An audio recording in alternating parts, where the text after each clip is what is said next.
Hi, everybody. Welcome to the Flawed Theology podcast. I'm Phil. And I'm Susie, and we're asking the question, if your theology were wrong, wouldn't you want to know? All right. Let's get this party started, I suppose. I wish it was a real party. I know. Instead of just like sitting in our basement/closet. Well, when we finally do a live show together, we are going to have a party. I know. I was looking at some pictures of Ross and Carrie who they like record together in the thing and they're like sitting across the table from each other. I'm like, oh, that's pretty cool. I wonder how they edit that. Yeah, exactly. Like separate tracks and talking over each other. Yeah, it also feels like your mic would pick up my voice and my voice. Yeah, so I wonder how they edit that. We have a lot to learn. Yeah, there must be some magical way that they do that. So you have big news, and I'm going to force you to share it. Oh, yeah, big news of the week, which I guess it was last week. But yeah, we got a kitten, which I'm sure you were like so excited about. I was so excited. Yeah. You've been low-key making fun of me for being a cat lady for the last 2 years. Yeah, I'm still going to make fun of you for that. But that's okay. I'm fine with that. I just think it's ironically humorous that then you went and got a kitten. Yeah, I know. We were looking for another dog, because we already have one, and we couldn't find one that kind of like fit what we were looking for. And they had all these like massive dogs that had like aggression problems. We're like, that's a hard no. Yeah. So we were like looking at the cats and the kittens. And yeah, my 13-year-old has wanted a cat, like, I don't know, for like 5 years or something. And I've been telling her to jump off a cliff, and blaming my allergies and yada, yada. So yeah, we finally bit the bullet and we're like, okay, well, let's try it out, see how it goes. And how's it been going? Oh, it's been going pretty good. He's a cool little cat. He's like a teeny little dude. He's so small. We lost him in the house one day for like an hour right before we were going to a soccer game. And I thought for sure he got out an open window upstairs. And so it turns out he was hiding behind like the china cabinet. And I think the dog scared him because we brought the dog in to try to find him. Oh, that's smart. But I happened to look behind the china cabinet. I saw his little yellow eyes back there. He's black cat. He's black as night. And now we have matching kittens because mine is also black, a black male, and they're the same age and they look exactly the same. Oh, that's awesome.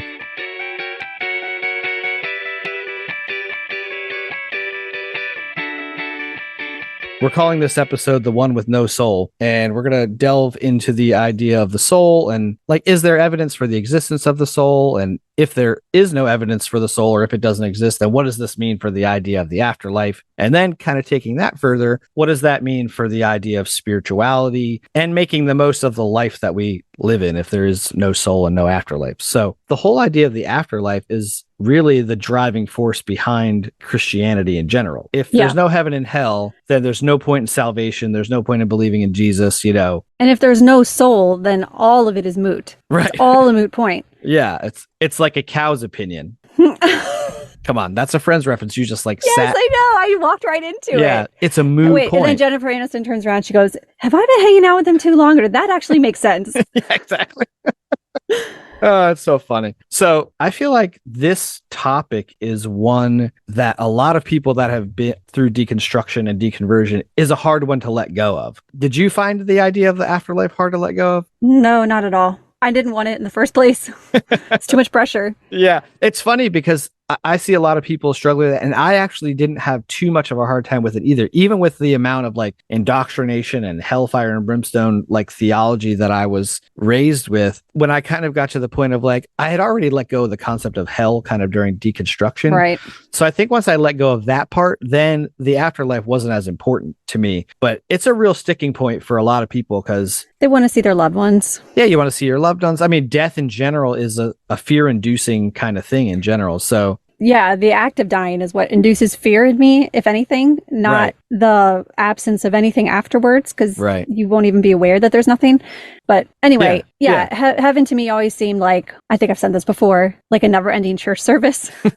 Sounds like hell to me. Right. Yeah. So let's jump into our first point, which is we're going to talk about the soul. Like, is there evidence for the existence of the soul? How would you describe the soul? Well, every site kind of gives a different definition because it's such a subjective thing, since it doesn't, have material parts to it. Right. So I liked the definition from the Encyclopedia Britannica because it shows how you can think of the soul in naturalistic terms, which I like to do. And then it shows how religion superimposes an extra thing on top of it. So this is what it says. The soul in religion and philosophy is the immaterial aspect or essence of a human being, that which confers individuality and humanity, often considered to be synonymous with the mind or the self. Okay, so far, so good. I'm not too sure about the immaterial aspect part of it, but the mind or the self, I'm down with that. Okay, so then it keeps going. In theology, the soul is further defined as that part of the individual which partakes of divinity and often is considered to survive the death of the body. Oh, that's interesting because they kind of broke it up into two categories. Right. Yes. Like there's a dictionary definition, which I think is from Oxford, and it's just like the spiritual or immaterial part of a human being or animal, which I thought was interesting that they put in there. Yeah. And the soul is regarded as immortal. So it's this idea that there's a part of you that lives on for all of eternity. And this, you see, pops up in a lot of different ways. Even if people don't believe in heaven or hell, they're like, I'm stardust. I'm going to go back to the universe. You know, my atoms are going to disseminate. All of that kind of gets lumped together in the idea of the soul. Yeah, I like the idea of the atoms disseminating across the universe. Like that's comforting to me in a way. Yeah. I don't know if I would equate that with the soul since atoms are material and like true. The soul is immaterial, but I do love that idea. Yeah. We're going to kind of focus more on like the concept of the soul and how it became a part of Christian theology. So let's talk about that. So from the book Evolution of God by Robert Wright, there were super early human ideas about the soul. So there's something called animism, which is a primitive philosophy that attributes life to the inanimate, like rivers and clouds and stars, and the animate. So like, of course, people and animals have this ghost soul or spirit, which is defined as the cause of life and thought in the individual that it animates. Mm-hmm. So this was an attempt to answer very valid questions like, what are dreams? And they thought that dreams were visits from other things, ghost souls or spirits. Okay. And that's why they also thought that like rocks and rivers and stuff had souls, because inanimate objects showed up in dreams too. That makes sense. Yeah. And then another question, of course, is what is death? And that's when the spirit checks out of the body for good. It's just like, I'll see you later. Yeah. That makes sense. You've referenced this book of evolution or this book, Evolution of God several times. So I feel like I need to add this one to my list. So. Yeah, it's pretty good. So when you're talking about, the development of Christianity, you also have to look at the Jewish and Hebrew ideas about the soul, because Christianity was born out of Judaism. So the early Hebrews had an idea about the soul, a concept, but they didn't really separate it from the body. Like early Judaism didn't, right. Which I guess would have been like the ancient times, like say like Moses and those old timey Judaism. As it got closer to the time of Christ, then the writers developed the idea of the soul. This idea of soul was related to the concept of breath. And it was like this ethereal soul and then the corporal body, which was like physical, kind of separating the physical and the spiritual. Right. So the early Hebrews thought that the breath was what gave people life and animals life, and that humans weren't even alive until they took their first breath or, until God breathed air into him or something. Right. There's a verse in Genesis that says like man wasn't alive until God breathed into him. Yeah. Which has funny implications for the abortion debate. Yeah. The verse I think says something like, and God breathed into them and man became a living soul. That's it. Yeah. But then as Judaism shifted, I guess, like closer to 0 CE, like 40 BC or so, then the idea of like dualism and apocalypticism started creeping in. And that's where you kind of got the idea of like the good versus evil. And then that led to discussions about this unseen battle between good and evil. And then that's kind of where the soul thing started to creep in a little bit more, as the idea of like, oh, your soul is like this life force that's inside of you that may be immortal. Mm-hmm. And can be judged. Right. Then that led to kind of the early Christian beliefs about the soul, which would have been like the time of the Greeks. Yeah. And this is where we really see the concept of a body-soul dichotomy take off. And St. Augustine, who lived from 390 to 410 CE, he spoke of the soul as like a quote unquote rider on the body, making clear the split between the material and the immaterial. And so the soul represented the true person, but they were very separate. He was very clear that it was separate, but it's not possible to conceive of a soul without its body. So you can't have a soul without a body. Right. They're totally separate. So that's interesting to me. Yeah. And I think the first person to introduce it was the St. Gregory, which was slightly before Augustine. He wrote about it in a couple of books, and then Augustine kind of capitalized on it. And of course, Augustine was much more famous than St. Gregory of Nyssa, who nobody's ever heard of. And then St. Thomas Aquinas in the Middle Ages, kind of went back to the Greek philosophers' concept of the soul as like a motivating principle of the body. Like it was independent, but it still required the substance of a body to make an individual. Mm-hmm. There's a couple different theories about the origin of the soul. And I got this from Bible.org, which is also, I always like to get stuff from like Bible references because it really gives you a good breakdown of like what, Bible believers believe. So there's three theories that are purported in this article. There's one called pre-existence theory. There's one called creation theory. And then another one called Traducian theory. You want to talk about pre-existence theory? This is so interesting to me.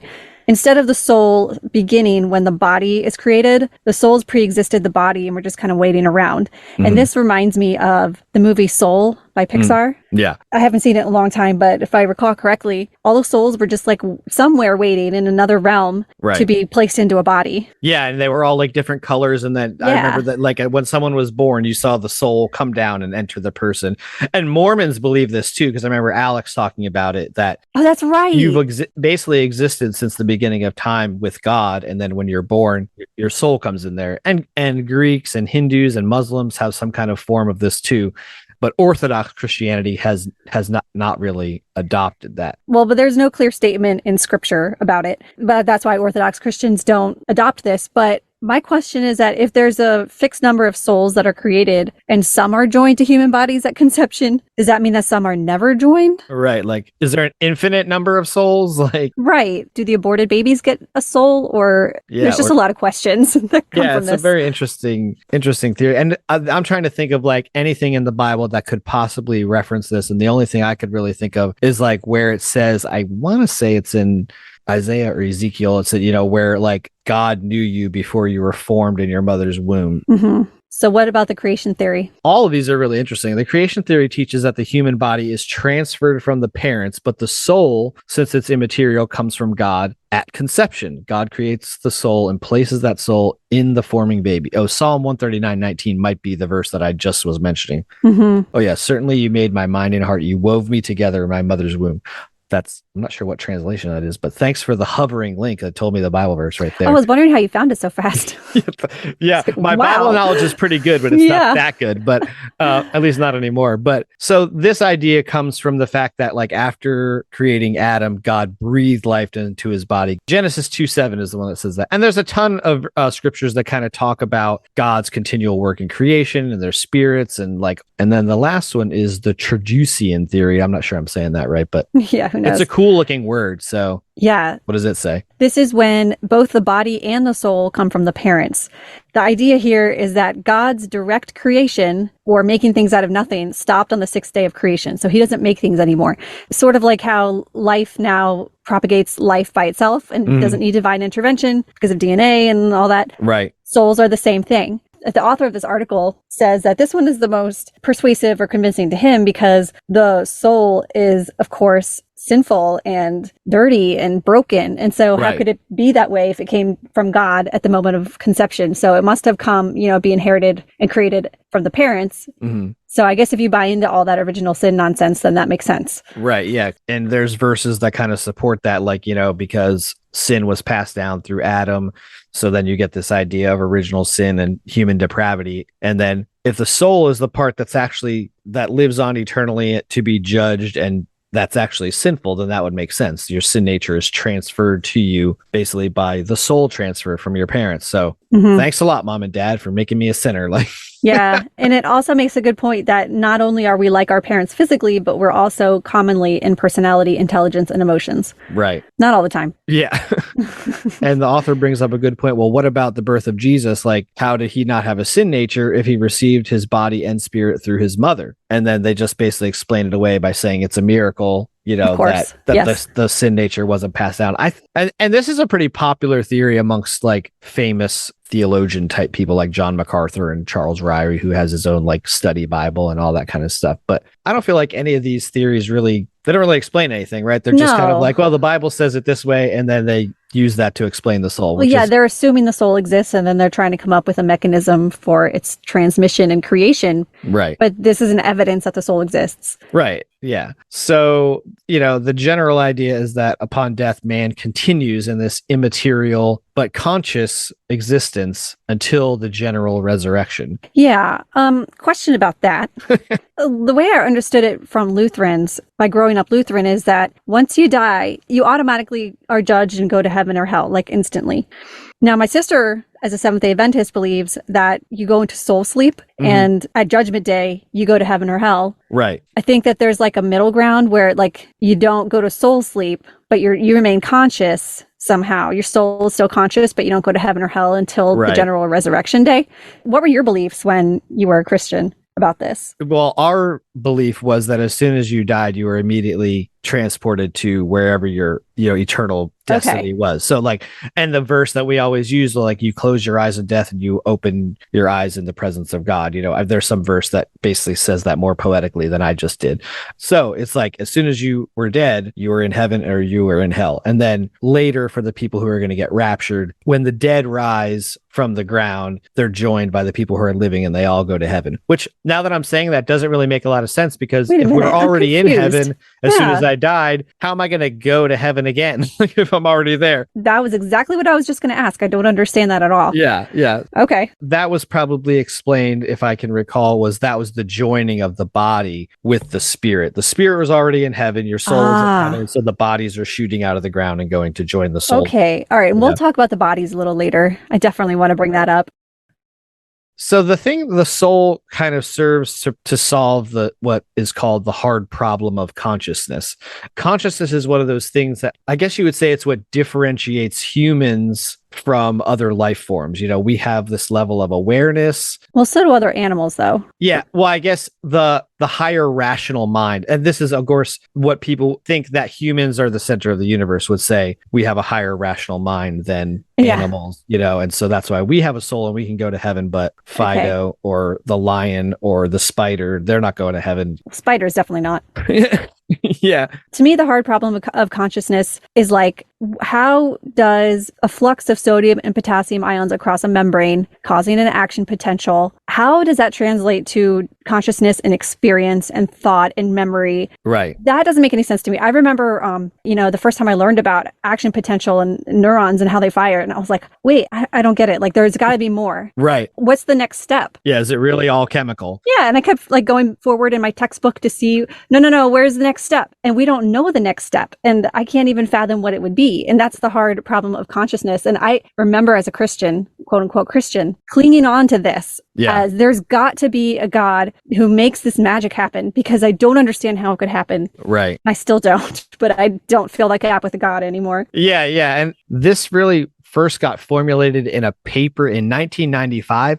And this author, David Chalmers, wrote a paper and then later a book called The Conscious Mind. And he said basically that in philosophy of mind, the hard problem of consciousness is to explain why and how humans and other organisms have qualia, which I'm not sure, or qualia. Like quality. Okay. Yeah. Phenomenal consciousness or subjective experiences. Yeah. And so like what you're saying is like, well, how do you explain the difference between just like pure cognition, ones and zeros going in the computer in your brain, and then the quality of life and the experience of like things feeling bigger than they are, or wonder. And and like the thing with qualia is the color red is like the big thing with that. And there's like a thought experiment where if Mary lives in a room with no light and she understands everything there is to know about the color red, does she actually know what the color red is until she leaves the room and sees red for the first time? I've never. Is there any way she can actually know red before actually seeing red? Even if like you understand the wavelengths and photons and retinas and nerve impulses, but you can understand all that, but you still can't imagine red until you actually experience it. And that's what qualia is. So is that like the idea of like someone who's colorblind knowing theoretically about the color of red, but not ever experiencing it? Yeah. And I often wondered, what if you see green when I see red? Yeah. How would we ever know that we're seeing different things? Right. Because anytime I'd point to something and say, well, that's red, you'd go, yeah, but to you it's green. And we'd never be able to communicate that they're different. Right. If my reality and your reality are what we know, we might be saying the same exact thing. Yeah. And looking at something completely different. Right. And we would never know.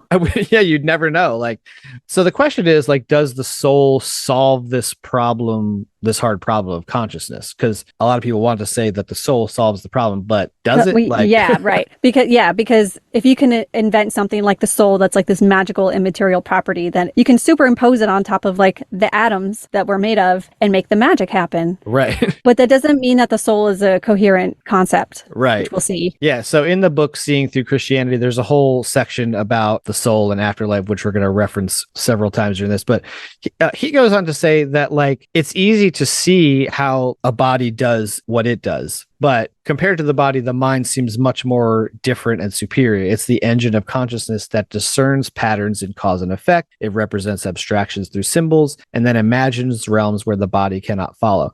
Does this sense of duality between mind and body require a supernatural explanation? Which I always think is a really important question with a lot of things, because a lot of people say, oh, we can't explain that. It must be God. No. And Lars is always one that points this out. He's like, well, just because XYZ happened doesn't mean it has to be God. So he goes on to talk about how different things that can happen to the brain, they shouldn't be able to affect the soul. So like if a part of a brain is killed in a trauma, those mental faculties with that parts also die, right? Mm-hmm. So if a person has a head injury and they lose the ability to remember names, if that capacity is housed in the soul, then why would a head injury matter, right? Mm-hmm. Yeah, and you could say the same thing for drugs and alcohol. They change the way we experience reality and perceive things. Was there a thing? Oh, like brain tumors. Mm-hmm. Even benign brain tumors can really mess you up because they're pressing on the tissues. Yeah, and there's like electrochemical stuff happening in there, like that is all physical. So if all those things are physical, then how does that explain the soul? It doesn't. Well, a Christian response to this is that the brain is more like a receiver for the soul. And so when the brain gets damaged, it's like an antenna, I guess. It can't receive the soul. Interesting. When the body or the brain is damaged, that prevents the body's ability to interface with the soul. But that means that when the body gets damaged or the brain gets damaged, the soul isn't changing. Right. So when we change here on Earth, the soul stays the same, somehow separate. So they no longer match and they get out of sync. Right. And to me, that's an interesting idea. Like the soul is no longer us. So what is it? It's not really relevant anymore. Right. Yeah. Our next thing we were going to kind of talk about was, and I think we both kind of searched this out, like, well, what evidence is there for a soul? We came across a few like articles or whatever that they didn't make a lot of sense. And the things that they talked about weren't really evidence. And the best evidence we have is kind of like what you wrote, is like, it just kind of feels like there should be one. Experiential. It just feels like, I don't feel like a collection of atoms. I mean, that's all there is to it. Yeah, and you want to feel, or you want to believe that you're more than just the collection of atoms and the water and the neurons and the electrical impulses in the brain. And like when you think about something like love, that does not feel like chemicals. But it is chemicals. It is chemicals, but it doesn't feel like chemicals. It feels like something realer than that. Yeah, it feels like something bigger. Like But it seems to be there's a lot more reasons or evidentiary support for not having a soul. So let's talk a little bit about that. We kind of started hinting at some of these things. Yeah. So my first thought when I think about souls is which life forms have souls? Like, do animals and, the spider? At what point in the evolutionary progression did the genus Homo gain a soul? Right. Since evolution is true, we accept evolution. Right. It's this never-ending chain. You can't at any point say this is where Homo sapiens start. There was never a point where you could have done that. No. Where did we gain a soul? And did Neanderthals have souls? Yeah. And of course, the Christian response to be that, well, God created humans with a soul. You mean created them outside of evolution, not with evolution? Yeah. Right. Okay. Yeah. We're talking about in 6-day creation. Yes. Ex nihilo, out of nothing creation. God created man and then populated him with this magical soul. And that Neanderthals never existed? Yeah. And that's another thing. That's actually pretty funny that you mentioned that, because like you don't really think about what type of person God created. Like, what if the person that we've personified as Adam was really just some grunting Neanderthal, and he wasn't this fully functioning human that we think of as a Homo sapien. Like, he could have been a pure caveman, like, interesting. Yeah. And if you accept evolution, Yeah, there's no point in the evolutionary trajectory that you could be like, here's where the soul came in. Like, because the human experience, even the early primitive human experience, they experienced life as fully as they could. So they had some level of consciousness. Like, to us, maybe looking back, we're like, oh, wow, they were like discovered fire and thought that was a big deal. But imagine if you had discovered fire and you had never seen it before. Like, that would be mind altering. Mind blowing. That's crazy to think about. Like, to us, it seems like it's commonplace. Yeah, I imagine Neanderthals, they still were just as conscious as us. Right. Like you said, to the best of their ability. Yeah. So did the soul creep in there when the prefrontal cortex got higher level executive functioning? And then what proof would you have that the soul was in there all of a sudden? Right. How would it be different from like one generation to the next when suddenly your daughter has a soul? Right. How is she different than you? Imagine that teenage fight. Well, Dad, you don't even have a soul. You suck. When you're dead, you're just dead. I'm going to live forever. I don't have to listen to you. Yeah. I'm the one with the soul. You don't even have a soul.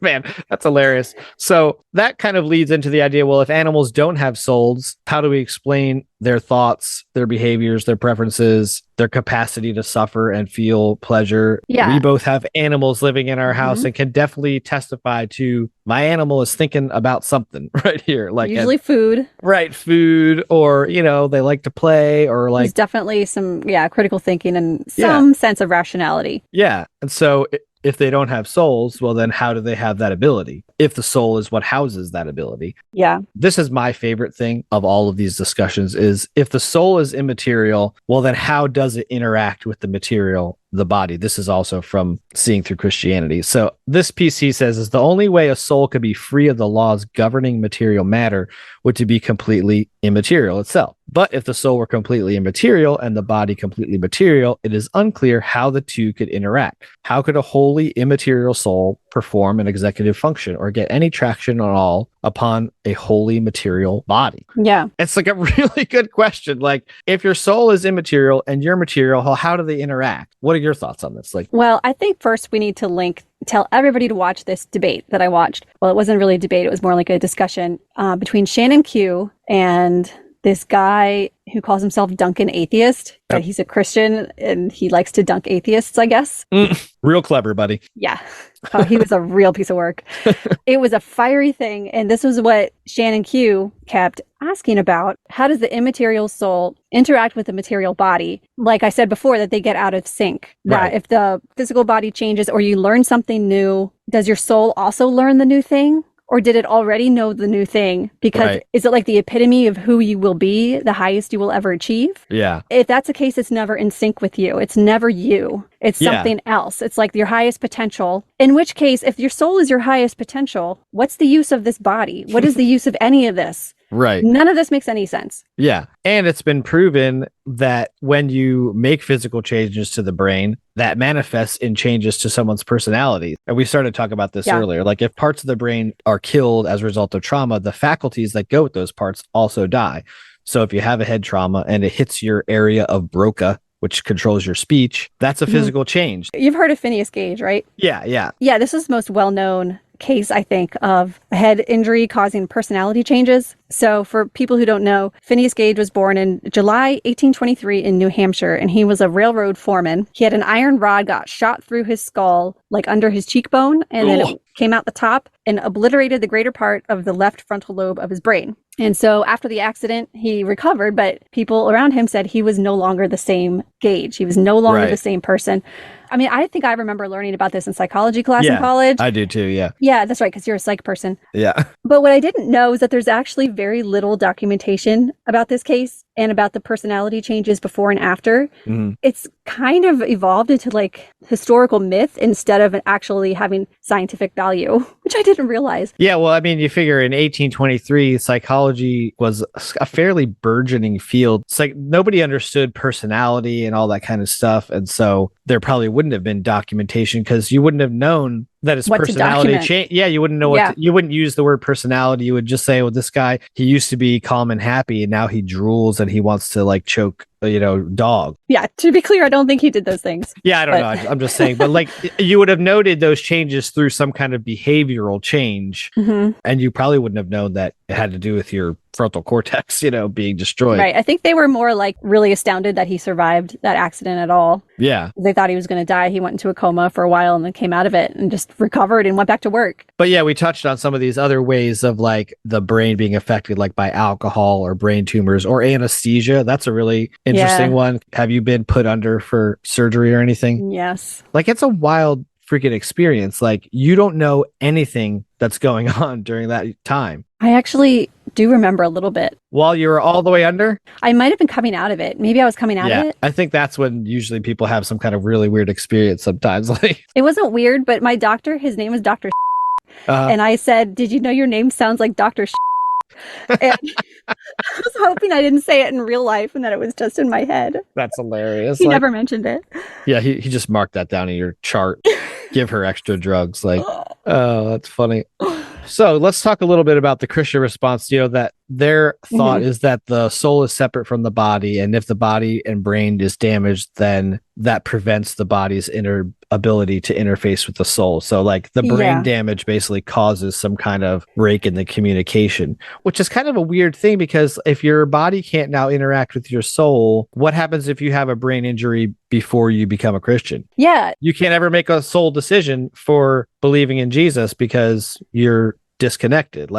And that's related to my question. Like I was going to ask you, if you have a soul, is your soul Christian or atheist? Right. Right now, do you think it's atheist soul? Well, if I believed in a soul, then it would probably, according to my theological beliefs that I was raised in, my soul is still a Christian because I was raised to believe in eternal security. Okay. And once saved, always saved. So, but what about me as a Lutheran? I don't know if Lutherans believe in eternal security. Do they believe? No, I don't think security? So. I've never heard of it before. For you. You could lose your salvation as a Lutheran? Pretty sure. That's why my mom cries every time she thinks about it. Okay.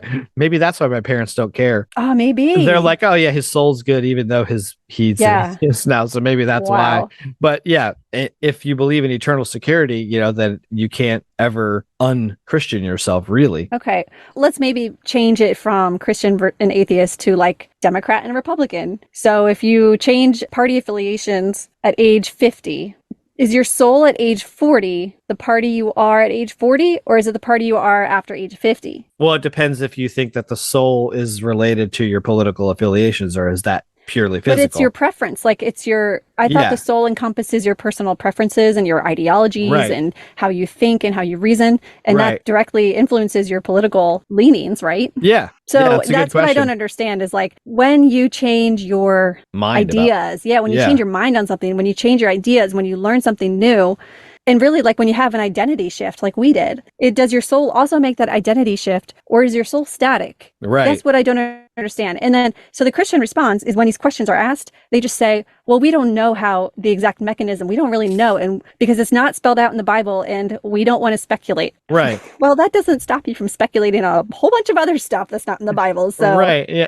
The whole thing is speculation because you don't really, even the things that are spelled out in the Bible, they're not really spelled out, like, because depending on how you're reading the Bible. So that's so bizarre too, because if you think about it, you realize that like, how on earth did we base our entire lives on something that now when you look at it, none of it makes any sense. None of it. Exactly zero of it. Not any of it. No. Not a single thing. I used to make decisions based on prayer when I never ever got a real answer to prayer, or like, and so like these people are making what they would call eternal decisions based on absolutely nothing. Yeah. So what version of the soul is preserved forever? Like what you were saying, like, is it my Christian soul? Or if you even think about just personality in general, like your prejudices, your neuroses, your fears, your addictions, does that all go with you all into eternity? This is a funny quote from Seeing Through Christianity on page 46. Many personalities seem unsuited for an eternity of bliss. Like I could see that. I know. Like Donald Trump in heaven. And the whole quote is fantastic. Like, why retain old errors, prejudices, addictions, neuroses, fears, and resentments. In fact, their elimination might be necessary for heaven to operate as advertised, full of human beings, yet astonishingly devoid of human troubles such as boredom, jealousy, and conflict. But here is the problem. If all the negative aspects of our personalities are erased, to what extent of what remains is truly us or truly even human, which I think you said earlier. If all that stuff changes, like you hear people talk about heaven or whatever, like, oh, we're going to be perfect or whatever. Well, then is that really you? No, it's not. I don't know. It's zombie versions of us. It's like lobotomized versions. It's like all the bad stuff taken out and everything that makes us human. But I guess that's the point, is that we're not human anymore. I guess, yeah. So I found this interesting article, and the title of it was called "Did Neuroscience and Psychology Eliminate the Need for a Soul?"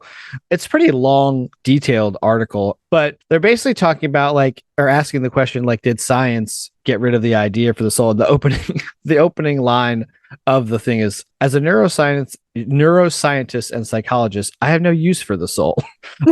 On the contrary, all functions attributable to this kind of soul can be explained by the workings of the brain. And the article goes on to describe an idea from Descartes, who was a philosopher in the 1700s. And he thought that since the brain is physical and material and of the body, it can be divided in half. So it's divisible. You can break it down into parts. But the soul, not being material, you cannot break it down into parts. It's indivisible. So Descartes concluded that the soul and the body must be two different things. Yeah. But then there was an experiment that happened in the 1960s where Roger Sperry severed the corpus callosum, which is the hemispheric separator, which blocked perceptual, sensory, and motor and cognitive information between the two hemispheres. Sperry showed each hemisphere could be trained to perform a task, but this experience was not available to the untrained hemisphere. That is, each hemisphere could process information outside the awareness of the other. In essence, it meant that the operation produced a double consciousness. Yeah, this is crazy.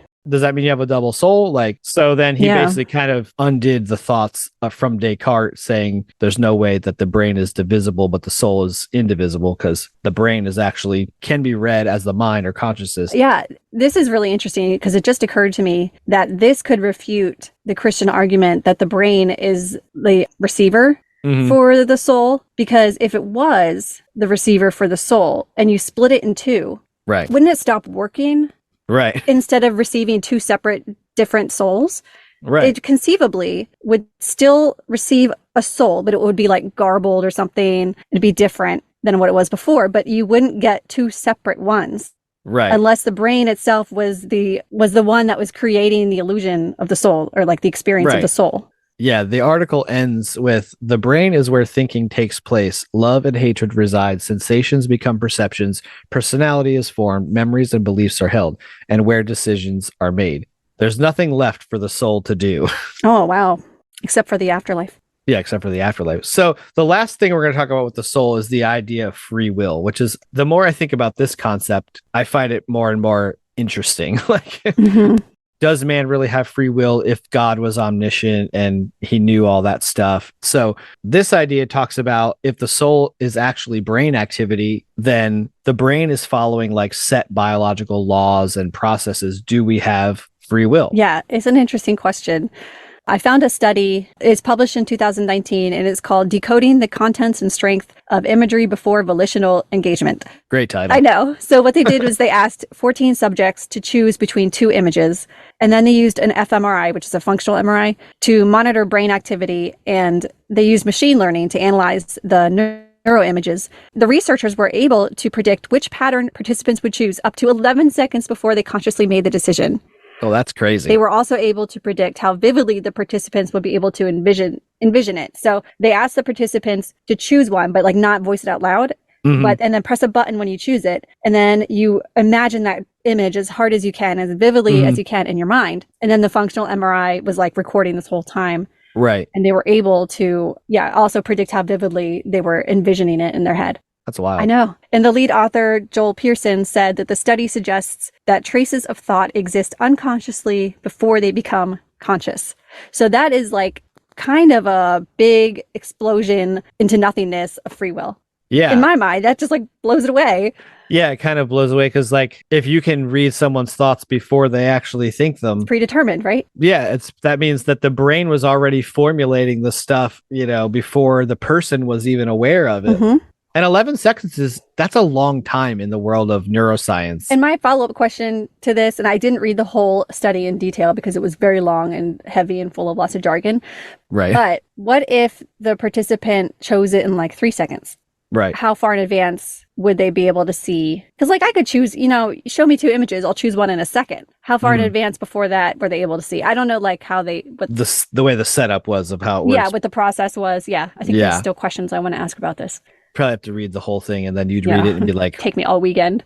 Yeah, I know. And you'd probably have a massive headache, but that is pretty interesting.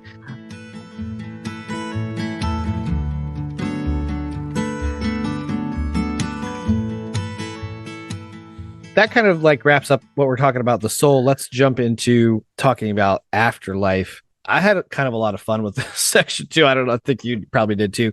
But I was very excited to, of course, find a study or a survey from our favorite data provider, Pew Research Center. They did a study. This was in 2021, I believe.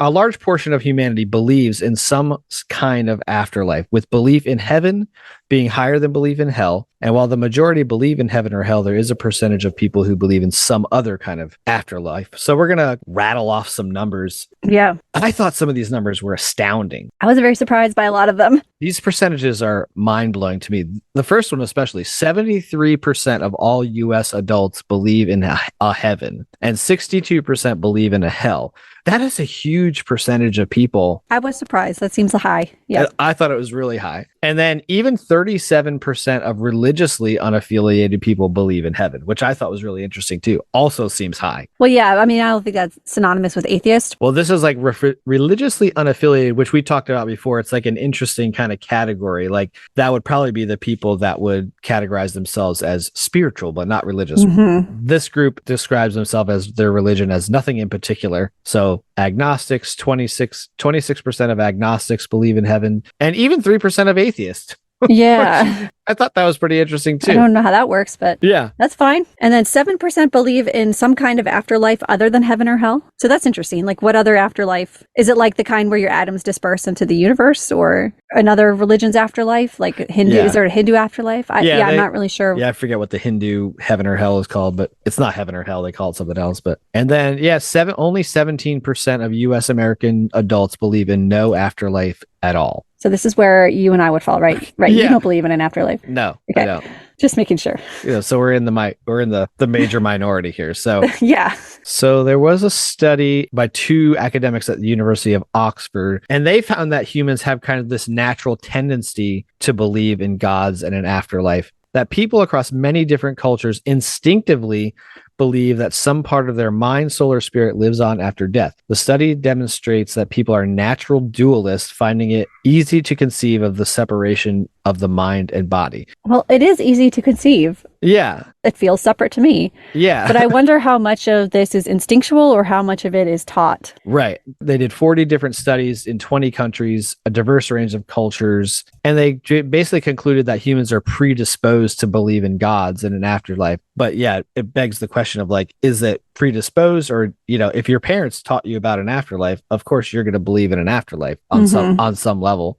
And you see that in our culture, like even people that are not religious, according to that study, believe in some kind of afterlife. Yeah. So if there is an afterlife, what kind of challenges are there for like a physical body existing after death? Well, all the questions that we asked about the soul, that applies to the body too. So the physical body can have physical defects that we're born with. And so the question is, does our body in heaven, the one that gets resurrected, does it still have that physical defect?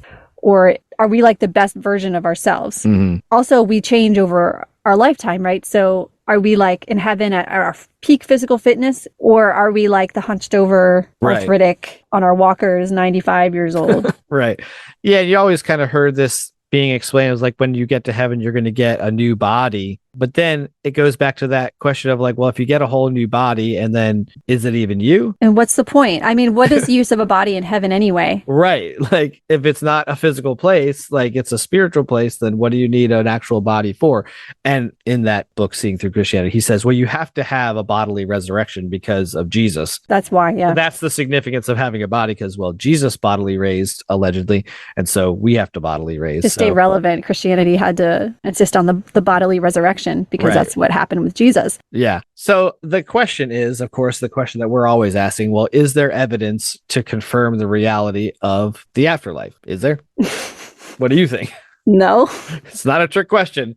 So there's a Cambridge article that basically says, to date, no scientific study has found reliable evidence of an afterlife. So the research methodology in this, the whole report is available too. We can link to it if you want to try to get through it. But this person attempted to try to show like the probability of an afterlife with like thought experiments and theoretical evidence. And it was pretty interesting because they had like control groups and all this kind of stuff. It was pretty interesting and came to the conclusion that there's not really evidence for it. Okay. So people say that near-death experiences are evidence. What are your thoughts on this? Okay, well, I am not a near-death experience expert, but what I hear and what I gather from all the people who I have heard talk about it is that it is best explained by lack of oxygen, and that it's a response to that, and that people see their life, they replay their life, or they see the God that they are conditioned to believe in. So like anecdotally, NDEs can sound convincing, but when you actually look at studies that examine them and that the claims of the out-of-body experiences and like, oh, I can float up and see what's going on in the surgery room, and then they put like words and numbers or something on the top of the cabinets, and then tell me what it said up there in the cabinets, and they can never report what it said. That to me is evidence that this is not actually happening. It's just a mental event. Right. It's probably similar to like your anesthesia experience where there's some kind of latent cognitive functioning that's happening in the time period between your heart stopping and then your brain stopping. There's a lot of brain things that are still being studied, cognitive things that are happening to try to explain these from a scientific thing. It's a hard thing to really argue because a lot of this, it's hard to argue with somebody who says this happened to me. Yeah. To us, I would say that we wouldn't say that near-death experiences are evidence of an afterlife. So I was reading this article, the one that you linked to, that I was like, I don't want to talk about this. Oh yeah, the weird one.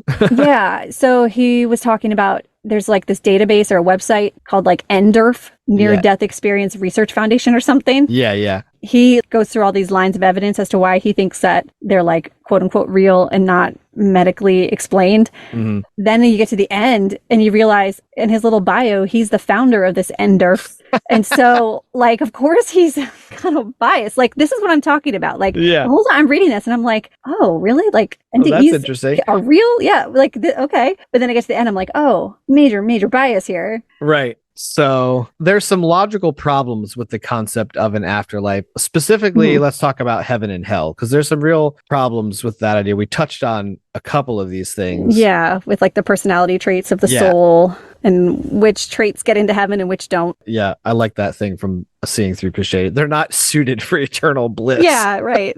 Like your crabby neighbor in the eternal bliss. All right, so the problem with heaven is that what one person might see as heaven or might view as heaven, for another person, it's incompatible. Right. So the example that he gave in this book, Seeing Through Christianity, which we're talking about a lot because it's a really amazing book. This is like the Bart Ehrman of this episode, from our Jesus episode. Okay, so he says, each person has a different view of heaven, and these views are not at all compatible. Perhaps someone wants to be reunited with a beloved grandmother, but the grandmother wants to be 25 and play golf. The only way to make this work would be for the grandmother to play golf and all those wishing to spend time with her doing other things to be issued replica grandmothers. Yeah. That's mind-blowing. That's so funny because, like, if you're a grandmother, the last thing you want to do for all of eternity is just be like an 85-year-old hunched over old lady, like dealing with your grandkids. Like, you probably want to go to heaven and run, skip, and jump and like live like when you were 30. Like, but meanwhile, how about your adult children are be like, you're running into your grandma in heaven, but she's 25. You're like, Grandma. Yeah. They're like, do you have any hard candies? And she's like, no, I'm going to get drunk. Like, don't have any Werthers? Yeah, exactly. And all this kind of stems from this anthropomorphic interpretation of what heaven is. Like, exactly. We're interpreting heaven as like what we want it to be. But really, like what the Bible says that heaven is like, well, you're just going to be there praising God for all of eternity. I think someplace in Revelation or somewhere it says all you're going to do is sing holy, holy, holy for all of eternity, which personally, that sounds like freaking hell. I never imagined heaven like this, like with the playing golf type thing, or like in The Good Place where you can just ask for whatever you want and you get it. Right. That was never the idea of heaven that was presented to me. Right. At all. That's like kind of a shallow view of heaven to me, because golf is just a sport. It's not fulfilling. Right. I mean, I guess some people find it fun, but it like on a deep metaphysical, like soul plane of existence, it's just golf. Well, some people probably feel that it's metaphysically satisfying and that's why they do it. I don't know. And I guess my view of heaven as a growing up in the Baptist world, there was definitely the mention of like the eternal praise of God, but it was also the idea of like having this perfect body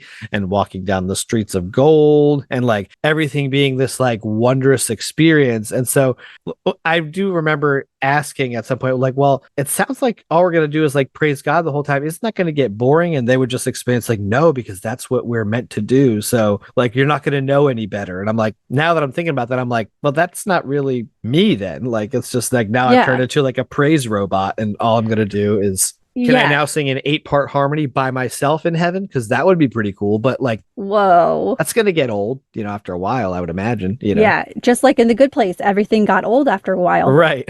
Okay, spoilers. If you haven't watched The Good Place and you plan to, skip over this next 10, 15 seconds. Right. Like they got to the point where they got so bored of everything, there was nothing left to do. They just wanted it to end. Yeah. I remembered what I was going to say about the body in heaven. Okay. So when you have a body in heaven, like you said, it's supposed to be the perfect body. And I don't know, I'm guessing you didn't mean like perfect bikini body, right? Or like maybe. Perfect beach body. I mean, that might be heaven for some people. But then does that mean that people are still physically attracted to other people in heaven? Right. Are people having sex in heaven? Are people eating in heaven? Are we sweating? Right. What are the physical bodily experiences in heaven? Right. Yeah. I think somewhere in the Bible it says that there's no marriage or giving of marriage in heaven. So that's out. But what about sex? Or eating? Like eating is a big source of pleasure for people in general. Like that's what I want to do. I want to go up and eat. I just want to eat. And eat and then still maintain your perfect heavenly body. I mean, exactly. That's the dream right there. that's heaven. Clearly that one doesn't exist. We solved the heaven problem. Yeah, clearly that one doesn't exist. Just ask my last physical, but like, so it's like, that's crazy. But and I think one of the last logical problems for the idea of heaven and hell is that in Christian theology, most people are destined for hell. Right. 95% of the population is destined for hell. I was. So it's this very small group of people that are going to get to go to heaven. And to me, that just sucks. Like, so 95%, is that like an official number of if you poll Christians and what they think about what percent of people I don't know where going? I saw that number. It might have been in the same book, where he's talking about, the reason you go to heaven is because you pass the God question. The idea, even in the Bible, is that, broad is the way that leads to destruction and narrow is the way that leads to eternal life. Because I'm just thinking that if 70-ish% right now are the population in America are Christian, then most of them are not going to heaven. That'd be an interesting wake-up call, because also in the Bible it says not everybody that said Lord, Lord is going to enter into heaven. So there might be a lot of people thinking they're going to heaven. Yeah. They're going to get a steaming hellish wake-up call. And I always knew that I was going to be going to hell if it was real. Yeah. I always knew, because I always knew I didn't fully believe it. So if anybody was going to hell, it was going to be me.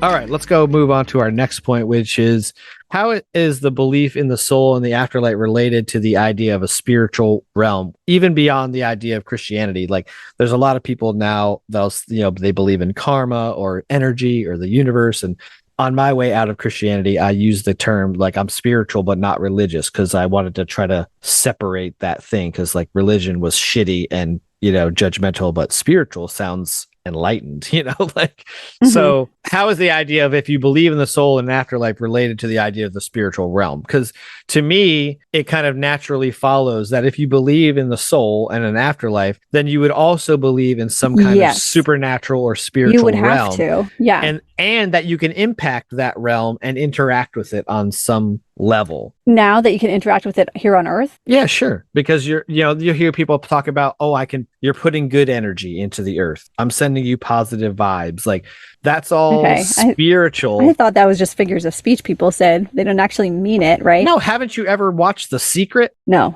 Oh, you need to watch that. That's I don't know what that is. That's some good gobbledygook. It's like self-help thing, but it's about like, hey, what you put out into the universe is going to be answered by the universe and come back to you. It's the same thing as prayer, except for it's the universe. Okay. There's another study that's talking about the effectiveness of prayer. It says fully 2/3, actually it was in that same Pew Research study, fully 2/3 of US adults believe that it's possible for people to receive a definite answer to a prayer request.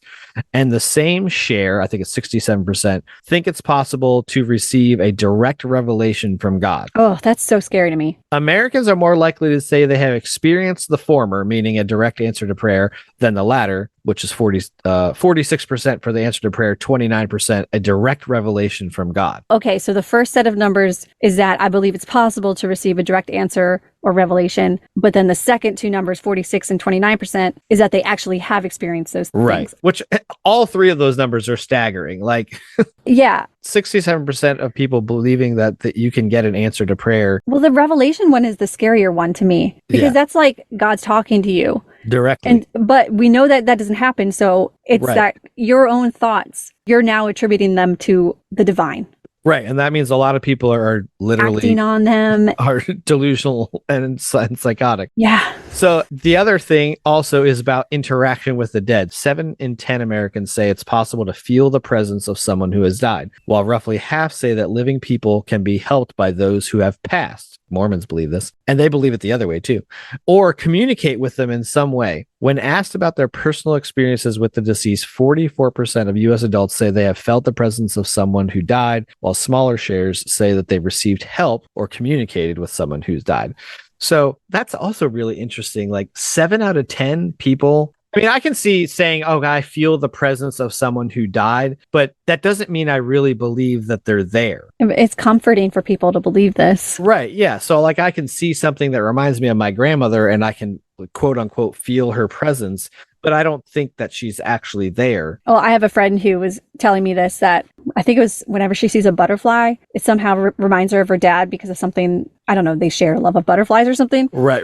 And so it comforts her, even though she said to me, I know that it's not him and I know that it's not like orchestrated or supernatural, but it makes me feel better. And I was like, that's great. Like you should keep that because it's making you feel better. It's making you feel connected to him. Right. And there's nothing necessarily wrong with that. Like, no. On the Howard Stern show, there's a guy on their show that is like heavily into like a lot of weird spiritualism stuff. And he's always talking about how dimes are some kind of symbol of like someone from the afterlife communicating with you, because like dimes on the person's eyes to pay the boatman to cross the river Styx in mythology. Oh, that's why. Okay. So that's where that comes from. But yeah, he was saying, oh, anytime you come across a dime, it means like some kind of, person from your, that's passed on is trying to communicate with you. And he's like, no, I was thinking about my grandfather who passed away, and right after that I saw a dime on the ground and I knew he was there. Like, no, somebody just dropped their currency. You live in New York City, people drop dimes. Like, how many dimes are there in New York City? I know, billions. Probably a lot, enough for all the dead people, I guess. Yeah. And another spiritual thing that people believe in, we already talked about, is the near-death experience thing, and there's a lot of people believe in this too. And even in the world of people who don't claim to be religious, this might be some of you guys who are listening. You consider yourself spiritual, but not religious. Like, what does that mean? Like, do you consider yourself spiritual at all? No, not at all. Yeah, I don't either. And like, to me, the question I always have about that is like, how does that fit into the framework of being like an evidence-based person? Because there's a lot of people, like people that I know from the Facebook groups and stuff that we're in, and they're into all kinds of different like spiritual type things. And I always find it a little bit befuddling because I'm like, I know, me too. I just don't get it. And which I guess is fine, which brings to the last question of like, is there any harm in it? Yeah. So I think no, most of the time, no, because it's not an evangelical thing. Like, I don't think that there's spiritual people going out trying to convert people to spirituality. And it's not a judgmental thing where to be spiritual, you have to be against homosexuality or against people who have sex before marriage or that women are second-class citizens to men.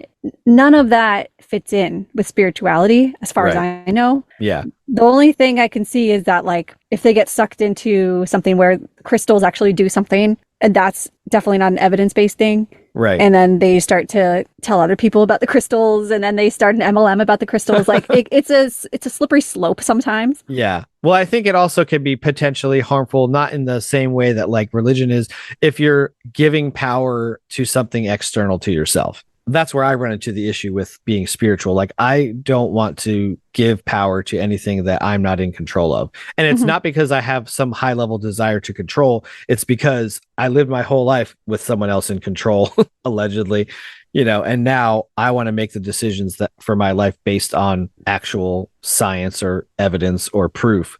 Okay. Yeah. I mean, I don't know that much about spirituality, and it's just such a huge range of beliefs. Yeah, it's a huge range. We'll probably get maybe some discussion on our Facebook group about spirituality and maybe some pushback saying, hey, well, you can be spiritual and it doesn't affect my ability to live an evidence-based life, which I think is completely possible. Yeah. There's no way to box in the category of spirituality per se. We're saying that there definitely are certain aspects of certain types of spirituality that could be potentially harmful. Right. And I've even heard people describe spirituality as like that transcendent feeling or that awe when you look at nature or when you think of the universe. And I get that. I feel that. I just don't feel the need to describe it as spirituality. Right. I think it's all natural stuff that's happening in my brain. And what I'm looking at is natural. Like when I'm looking at mountains or rivers or stars, that's all natural. Yeah, there's something about like the appreciation for the cognitive process that allows you to experience things, And I haven't felt like I've missed out on anything by not attributing those experiences to like a higher realm. Right. And I think it's because I value truth so much. Like I would rather believe in true things than not true things. And I wouldn't be able to verify a spiritual realm. And so it makes me feel better and more fulfilled to not believe in the spiritual realm.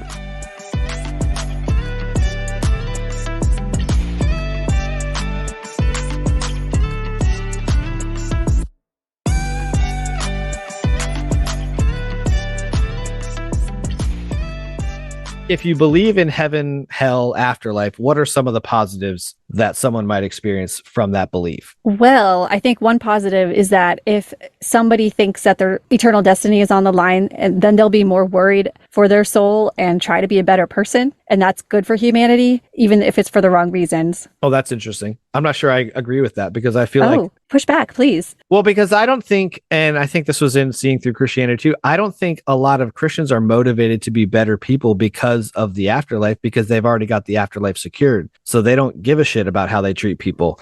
This is only certain types of people. Well, Lutherans don't see it that way. Yeah, I could see some people, saying, okay, I want to live as good a life I can because of the afterlife, but you get to the afterlife of heaven because of your passing the Jesus belief question. Your faith, yeah. Right. So it's not necessarily about how you're living. That's interesting. I think he makes that point saying it would be okay if people believed in an afterlife and it caused them to live better, but by and large, it doesn't. Yeah, Lutherans believe in that faith and not works gets you into heaven, but if you do have faith, then the works follow. Right. And if you don't have the works, then you don't have the faith. So, I mean, essentially works get you into heaven. Right. Yeah, they just don't want to say it like that. Yeah, Baptists would say the same thing. It's like your faith is what saves you, but your works are the outflowing of that faith. So what positives do you see then? Well, I think, other than that? I think the biggest one is probably just this idea of like hope for the future, that this is not the end. You can look at the world around you and say, even amidst all this garbage that's going on, wars and famine and pestilence,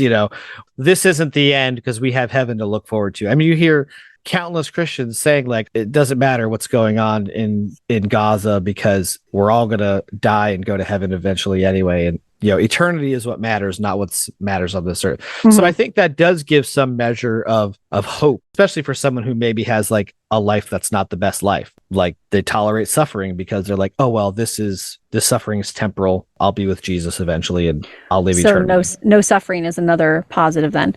So my question then is, in the anthropomorphic version of heaven, if there's no suffering, does that mean that when you're playing golf, you can't ever have a bad game? You can't miss a shot. Yeah. And if that's the case, isn't it boring to like play golf and always get a hole in one every? Yeah. Like, oh, I'm going to get a hole in one in this one too. Go to the next one and get another hole in one. Yeah, you're going to get bored because every shot is a 500-yard hole in one. Yeah.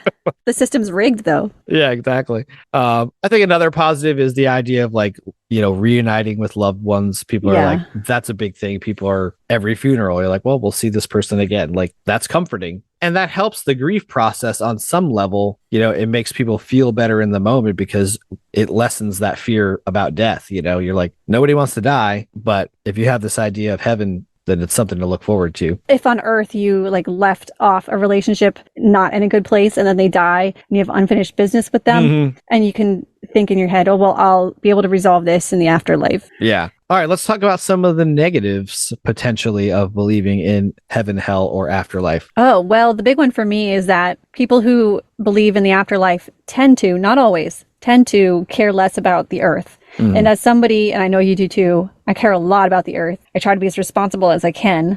That really sucks to me. I just wish everybody would be on the same page about the environment. Yeah, this was a big thing for me in my like kind of progressive Christian transition. Like I was realizing, oh, well, the reason a lot of these people don't believe in climate change and all that kind of stuff is because they don't care, because the whole earth is going to be destroyed. There's going to be a new heaven, a new earth. Okay, well, that makes perfect sense. And then, when you realize, well, none of that matters, well, then all of a sudden climate change and the environment actually matters, Yeah. Another one that I can think of is that there's like less care to work to change situations where people are suffering. There's charities and stuff that like do a lot of good work, but like a lot of these Christian charities and stuff, the physical needs that they're meeting sometimes are secondary to the spiritual needs. And then some people might not have a desire to build relationships with people that they don't agree with or don't believe the same, which is especially true if you believe in hell, because you think, well, I can't associate with them. They're going to drag me down, or they'll rub off on me. They'll rub off on my kids. Yeah. It really promotes that us versus them mentality that we see so much with religion. Yeah. Yeah. Another one I think is like that you're living a life based on a fantasy versus reality. Your whole life is based on a book that you may or may not have ever really read. You don't understand how it's put together. To me, that's a big negative. You're living a life based on a fantasy, Have you read Jane Eyre? A long time ago, probably like high school. It's my favorite book ever. Spoilers. So at the beginning of the book, when Jane is at that horrible school, and then she makes friends with this girl named Helen Burns, and then Helen gets really, really sick. And she's also very mistreated at this school. Like they're horrible to her. And they say she's a terrible person and she's disobedient, and she just takes it. She takes all of it. Right. There's so much suffering at this school. And then she's about to die. She's on her deathbed. And Jane is like, how are you so calm? And she's like, oh, because I'm going to meet my maker and I'm going to have eternal bliss in heaven. And the whole reason she never fought back to these people is because she knew that her suffering was temporary and that it would all be made up for in the next life. And I've read this book so many times, and that struck me so hard this last time I read it as an atheist, because I was like, no, she didn't get any of that. It was so sad to me. Right. I even started crying. I was like, this poor girl, she got nothing. She was just mistreated her whole life and got nothing out of it. Yeah. And you see that, like, you see people live lives that are just like shitty, for lack of a better term, and accept them. They're just like, well, that's just the lot that God gave me. It's like, why would you accept that? Yeah, it's really sad. Yeah, it's just, that's a huge negative. And we already mentioned this, but there's a large percentage of people that are not going to go to heaven anyway. Yeah. Most people are going to hell, so that's a huge negative. Big negative. You're going to hell most likely. Yeah. Oh, this one I hate. That going to heaven is solely based on your belief in God, like the cosmic test, rather than how you live. Right. Because your belief in God is all based on how gullible you are and how likely you are to believe in something without evidence. Right. How should that be the determinator? Determinator. Tune in next week for the Determinator. I can't believe I just said Determinator. Here on the Flawed Theology podcast, we like to occasionally make up words. It's fine. Try to imagine what that would be like as a movie. Yeah, the Determinator. It's like, yeah. It's got two meanings too, because it could be like you're unterminating people or you're determinating people. Right. Yeah. The anti-Terminator. Yeah, like terminating. Yeah. It's funny. Okay, what were we even talking about? I don't remember. Oh, we're just talking about how like getting into heaven is based solely on passing the belief in God test. Yes, thank you. But your belief in God is also solely based on where you were born and who your parents were and like what culture you lived in. So, and how easy you are to be brainwashed. Some people are more susceptible to brainwashing than others. Yeah. So the last negative is just a quote from, again, Seeing Through Christianity. So apparently people need to go out and buy this book because there's so much good. There's so much good stuff in it. He says, at best, belief in God does not equip people any better for the difficult questions of purpose than the lack of such belief. More likely, belief in God is a distraction because it fixates people on hypothetical afterlives rather than on making the most of the lives that they have. Values such as goodness and beauty come not from God, but from human experience in life, and purpose derives from putting those values back into it.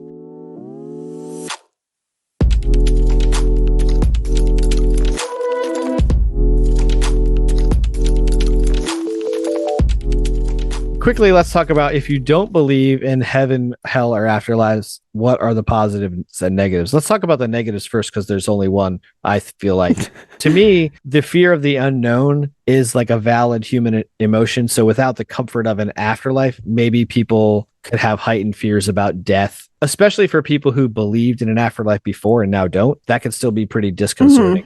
I think that also there's the fear of hell, which is still ingrained in a lot of people. Even if they don't believe in the afterlife, they still have the fear of hell. And then they fear they're going to go there because they don't believe in hell, which is weird. Yeah. All right. So how about the positives? Okay. Well, the one that comes to my mind first is that if there's no hell, you don't need to go around saving people. There's no us versus them. Everybody's on the same playing field. Everybody's playing for the same team. Yeah. Caitlin had that motto that she told us during her episode, human hands solve human problems. Yeah. That has such a nice ring to it. And I think that more people would believe that if they realized there was no afterlife. Yeah. And it would just motivate you to solve the problems that exist in humanity. There's so many things that we can make an impact to change.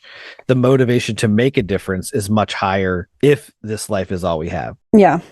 And then you may have an increased desire to build relationships with people, not for the purpose of converting them or saving their soul, but just to help them live their best lives possible, or to let that person be as they are and support them in their journey to be the best version of themselves. Yeah. This is the thing that is really attractive to me about humanism. It's not just about like making your own best life, because that's a little bit selfish, but it's looking around at the people around. It's like, well, how can I make that person's life better? That to me is like the highest calling, I feel like, as a human. Yeah. I think we've run the gamut on this one. Yep. Again, this is another topic where the evangelism for critical thinking needs to be done. Because I think most people, like that survey kind of pointed out, they kind of just accept the idea of afterlife and heaven and hell. It's just like kind of one of those things like, oh yeah, I'm going to go somewhere when I die, or I'm going to live forever, after I die in some form or fashion. And there's not really any pushback against that idea. So your view of the afterlife and the idea of a soul, that stuff matters, and it makes an impact on how you live. So hopefully people will be inspired to think more about it. We're going to post a ton of links. Oh yeah, we have a lot of links. In the show notes, there's a lot of links. So if you want to dig in this some more, definitely do so. And maybe we can start up a conversation on the Dangerous Questions group to talk about this. If you guys got questions or comments or snide remarks, we're open to all of those. So. Yeah, we're open to all the pushback and all the snide remarks.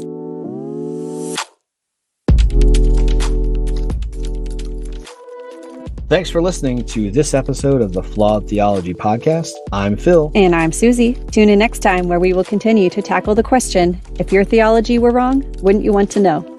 Be sure to join us on our Facebook group, Dangerous Questions, and follow us at flawedtheologypodcast.com. Subscribe wherever you listen to your favorite podcasts. Rate and review the podcast on Google, Spotify, Apple. Those reviews are really cool, and we like to hear from them. So until next time, keep asking the dangerous questions. See you next time.